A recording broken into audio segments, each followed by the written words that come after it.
lagi mengikuti kegiatan Katana Keluarga Tangguh Bencana.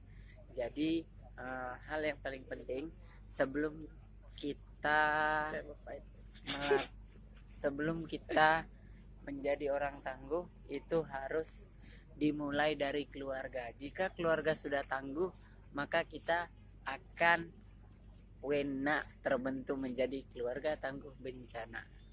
Jadi yang belum punya keluarga cepat-cepat punya keluarga ya guys.